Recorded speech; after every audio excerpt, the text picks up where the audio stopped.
My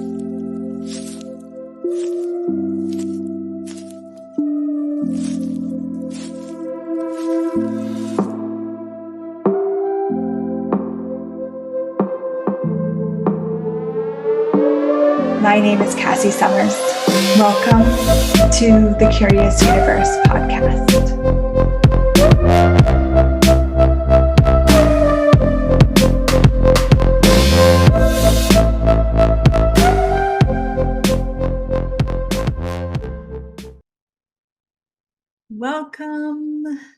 Welcome.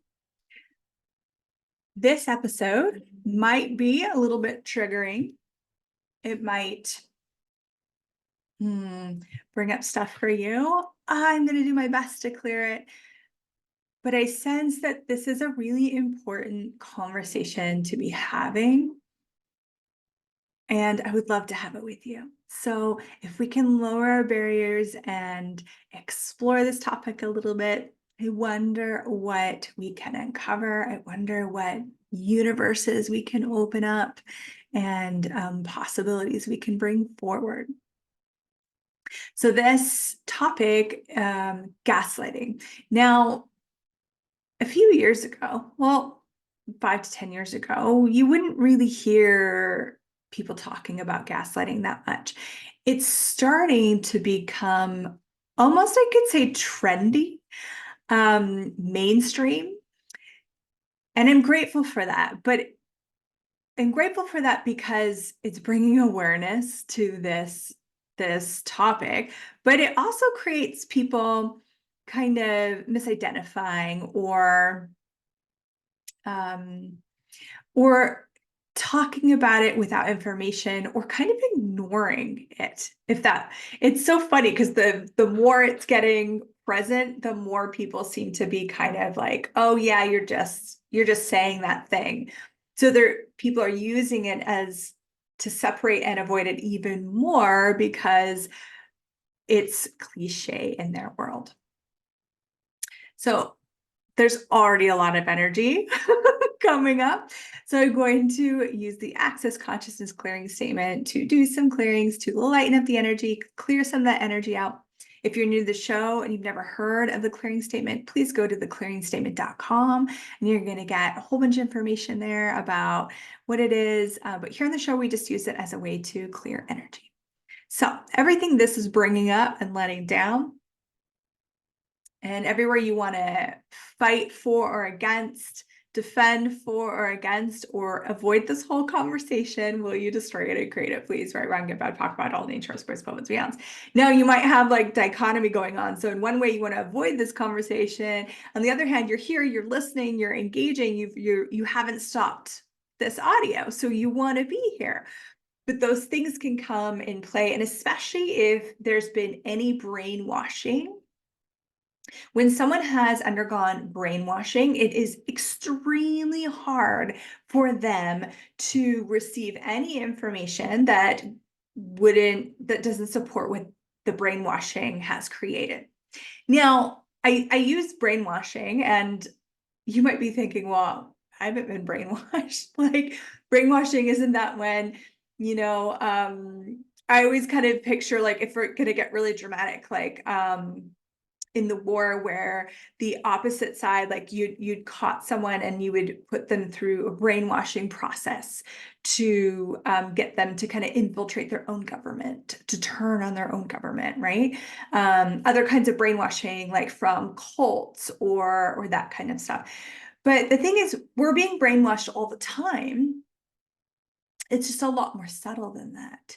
It's for example, let's take the big conversation of aliens for a minute. I know that sounds like I'm completely going over here, but when back in the 40s and 50s, when people started to talk about having alien sightings, a lot of newspapers put out articles kind of like defaming, threatening the integrity of the people that were reporting this stuff. They made it so cliche and so ridiculous, like, oh, little men and like little gray men, and they built it up to such a degree that people started to be brainwashed into thinking that anyone that would report some kind of UFO or alien activity, they're just so crazy. They're one of those people. And do you see how like it created this really bizarre kind of perception? So it altered the perception and kind of clustered and grouped together anyone that experienced any type of UFO activity. They even hired people, actors, to come on and appear ridiculous talking about aliens to either further do that brainwashing program. Okay. Now, just last year, the United States of America released an article, or NASA released an article saying, oh, they've been aware of UFOs since the 50s, and they've had some in their possession. Like, no big deal. Yet we have undergone so much brainwashing to tell us like that's ridiculous. And so many people that I even brought that up with, even though NASA is reporting it, they still can't believe it because of the brainwashing. Okay, so that's an example. We are being brainwashed all the time, every day, from media, from government, from parents, and most of the time, okay, parents probably don't even know that they're doing it. All right, teachers probably don't even know that they're doing it. Some of them do, but it's also the brainwashing that they've had. So they're just kind of repeating what has been done to them. Woo! It's just such an interesting topic. And so with that, as I see gaslighting becoming more of a more popular topic, please be aware of any conditioning or brainwashing that is showing up to make you have further disbelief of gaslighting as it's a real true technique that has been used for centuries to control, to manipulate people. Yeah, whew. There we go. Right, wrong. Everything this brings up and lets down. Right, wrong, good, bad, back, bad, all natures, boys, pope, and the rounds.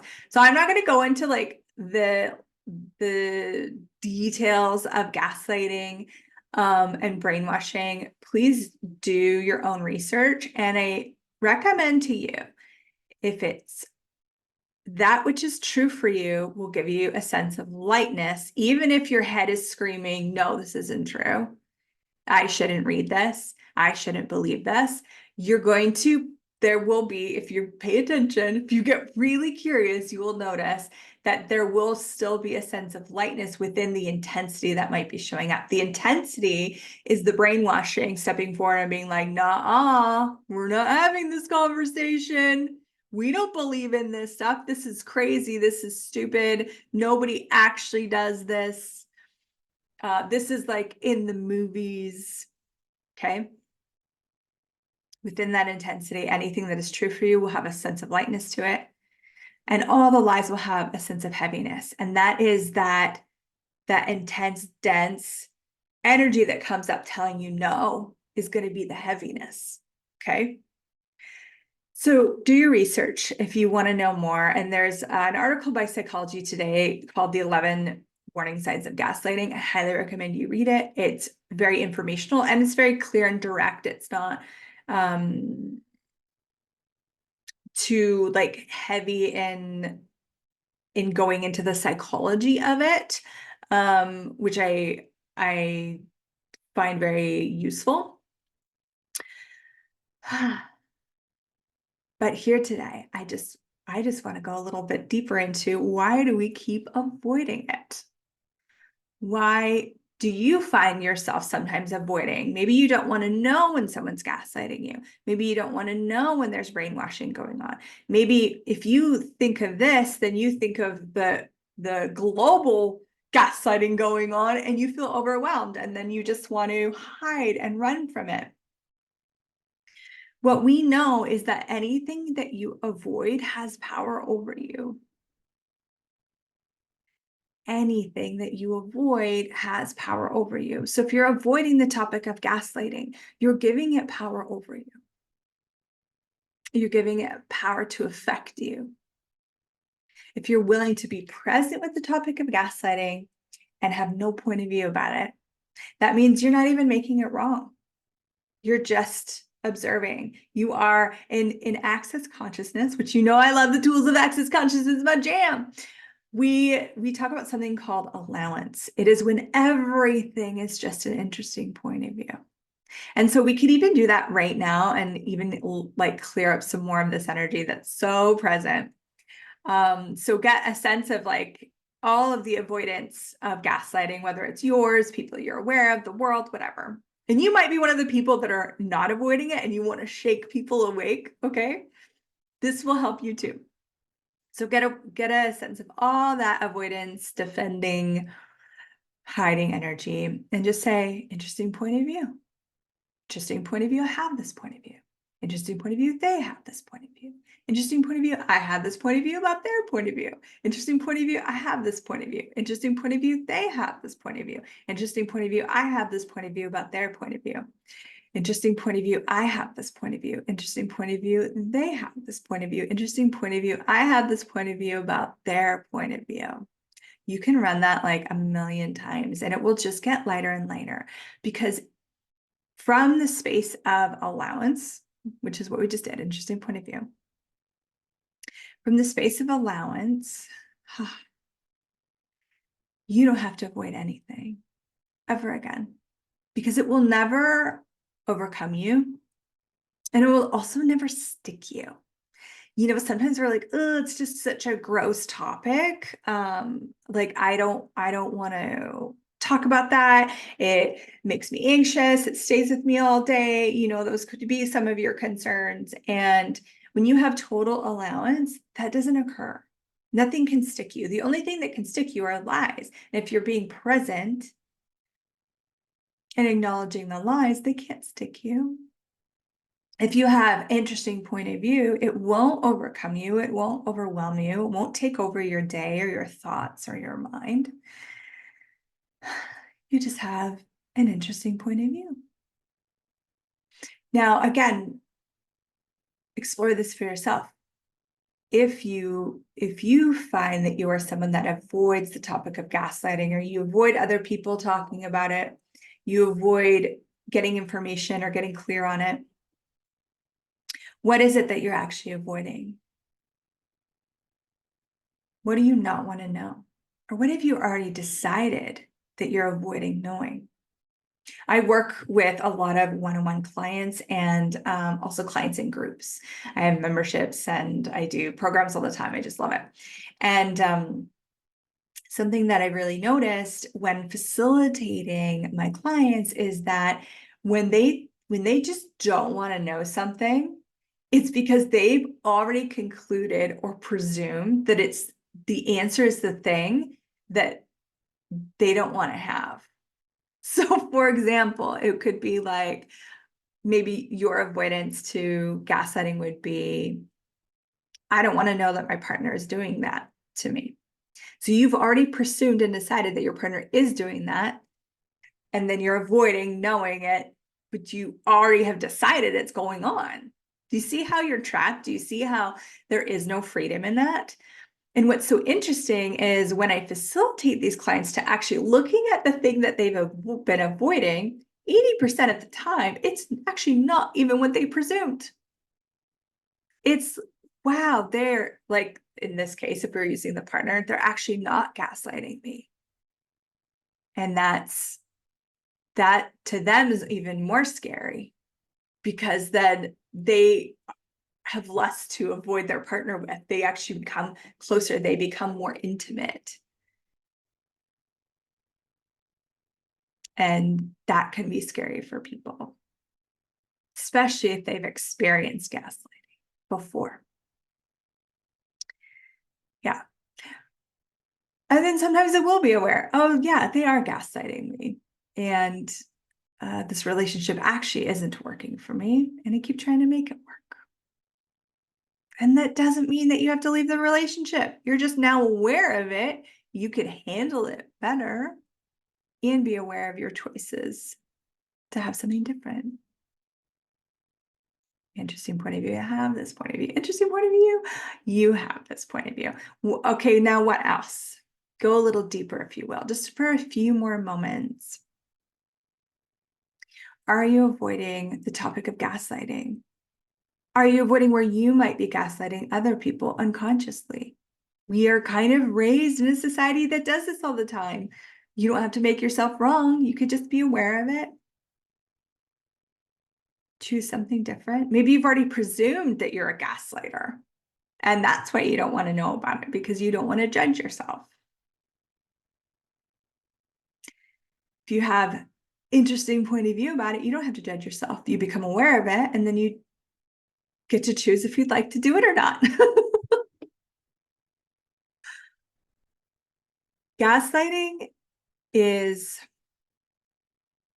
again, it's a really big topic, and it's a big topic to kind of go through with you in an energetic way in a podcast. If I was just giving information, that would be a whole different thing, but I'm really exploring the energetics of it with you here and inviting you to allow yourself to have more awareness about it.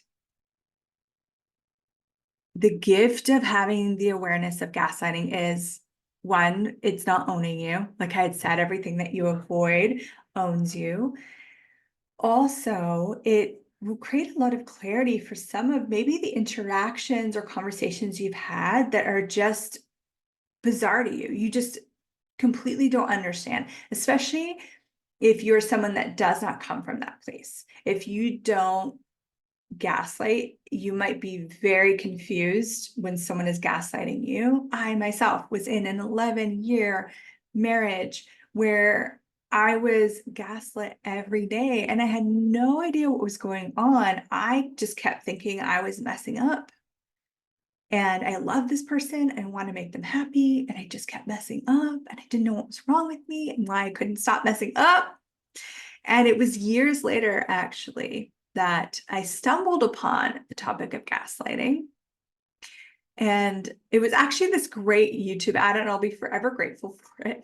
It said, if you have 3 or more of these elements in your relationship, you might be in a gaslighting relationship. And I wish I kept it. It's gone. I don't know what it is. But out of the 5, I had 5. I had more than 3.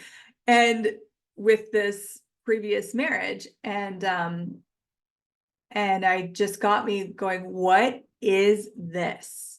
So then I started to dive in. Then I started to explore. I did my own research. And again, you're going to find opposing views. You're going to find opposing research out there. You've got to use your awareness when you're researching stuff. And you got to be aware that if you are researching, say you're reading an article, that there are energies around that article. You're going to be aware of all the people that have read that article before you, all the people that will read that article after you. And it's not cognitive, it's all energetic. So expand out, take a breath, do that interesting point of view thing, and just ask, what can you receive from this? What information do you require that would make your life greater? And then the last bit here is, for me, it's about changing the world. Like I talked a little bit about the brainwashing and the gaslighting that is constantly going on in the world. We're being fed it continuously from multiple sources. And I would love for that to change in the world. I would love a world where gaslighting is not a dominant energy, where consciousness is the dominant energy, where possibility and communion and kindness is the dominant energy. Well, we'll never get there, and that might be for you too, but guys, we're never going to get there if we're avoiding knowing what's really going on. So what I know is that when powerful leaders come together, miracles happen. I see it in my memberships. Every call we do, we change the world. And most of the world doesn't even know we're doing it. They just get the benefit of it. So as I wrap here, I wanted to invite you to something I have going on tomorrow. It is a free event. and it is a gaslight watch party. So what we do is we get on Zoom together. Zoom is an online free service where you can get on and meet with other people. And then we watch the movie Gaslight. This is a movie like way ahead of its time. I think it's the 1944 version. I could be, you know what, when you register, we'll tell you because there's a few versions. But there's one version in particular where as you watch the movie, it uncovers a lot of the energies and awarenesses of what's going on in the world. You might directly relate to it. You might see this in other people. You might just sense it in like the political structures. Okay. And so we watch this together on Zoom, but we'll be on our own devices. So let's say I have a TV over here and I'm watching the movie, and then I have Zoom here with my friends, and we chat with each other and we support each other, and we'll be here. And all the time I'm going to be running energy. I'm going to be running something called the Symphony of Possibility energy. And so that as we're watching, and some of us might be triggered and stuff might be coming up, we're releasing it, not just feeling like crap. And then afterwards, we'll turn off our TV and we'll get on Zoom together. And I'm going to do some of the clearings that I was running here, although I'm going to be doing so much more and deeper clearings, more complex clearings, to just really see how much we can free ourselves. Because when we free ourselves, we free everyone we're connected to from all lifetimes. So it's pretty beautiful, and a potent way to change the world is to come together and clear ourselves, get ourselves more free, get ourselves more clarity around this topic, undo the brainwashing, the conditioning, to pull off those veils and to really go, oh, okay, so I can be with this and not have a point of view and not be overwhelmed by it. Then it is going to lose its power on this planet. It will lose its stronghold when we're not at the effect of it. So you're invited, leader friend, wizard friend, magical you, to join me. Like I said, the event itself is free, but I do have a donation option if you want to donate to it. I do this at least once a year, sometimes more if consciousness is calling for it. So I probably won't do another one this year. We'll see. But I would love to see you there. So you got to register so I know you're coming. Click on the link below. And if you weren't avoiding the topic of gaslighting, what change for the world are you truly capable of being? And anything that doesn't allow that, we destroy and create it, please. Right, wrong, good, bad, pop, bad, all nature's voice, moments, and beyond. And I know it sounds weird because we're going to be talking about gaslighting, but we also have fun. It won't be all doom and gloom. It's going to be powerful and vulnerable and enjoyable. Thank you. I'll see you there. Thank you for exploring the curious universe with me. Your curiosity matters. And what if together we could create a greater, more curious world?